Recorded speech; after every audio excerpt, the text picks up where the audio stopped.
111 सीटों वाली नवी मुंबई महानगर पालिका का चुनाव खत्म हो गया। बीजेपी 65 सीटों के साथ बहुमत के साथ नवी मुंबई महानगर पालिका में सत्ता पर काबिज हो चुकी है और 20 फरवरी को नवी मुंबई महानगर पालिका की पहली महासभा का आयोजन किया गया।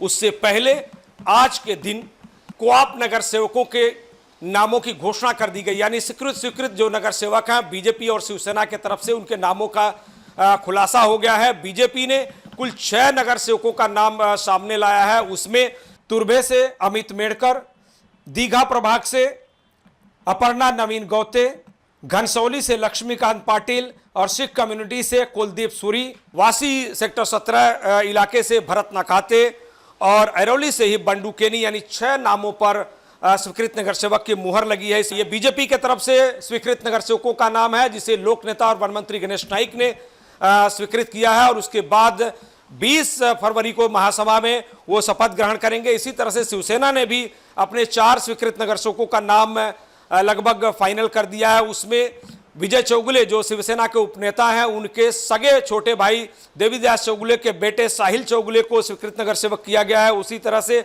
जो अरौली विधानसभा क्षेत्र के शिवसेना के जिला प्रमुख हैं द्वारकानाथ भोईर, उनको शिवसेना और बीजेपी दोनों आमने सामने चुनाव लड़े थे। शिवसेना के कुल 42 सीटों पर जीत मिली थी और बीजेपी को 65 सीटों पर बहुमत के साथ सत्ता में काबिज होने का मौका मिला। एक नगर सेवक भरत भोईर जो 14 गांव से ताल्लुक रखते हैं, उन्हें बीजेपी ने अपना समर्थन दिया और इस वक्त भरत भोईर अपक्ष जो नगर सेवक हैं वो बीजेपी के साथ समर्थन में है। तो इस तरह से बीजेपी के पास इस वक्त महानगर पालिका के महासभा में कुल 66 नगर सेवकों का बहुमत प्राप्त है। वहीं शिवसेना के कुल 42 जीते हुए और 4 जो है स्वीकृत नगर सेवक, यानी 46 नगर सेवकों का बहुमत होगा। महापौर और उप महापौर के चुनाव में शिवसेना ने युति धर्म का हवाला देते हुए निर्विरोध चुनाव के लिए अपनी स्वीकृति दी थी और इस तरह से बीजेपी जो है जितने मेयर और उप महापौर दोनों का चुनाव जो है निर्विरोध तरीके से हुआ था और कोई विरोध नहीं बचा। ऐसे में बड़ा सवाल यह है कि जब पहली महासभा होगी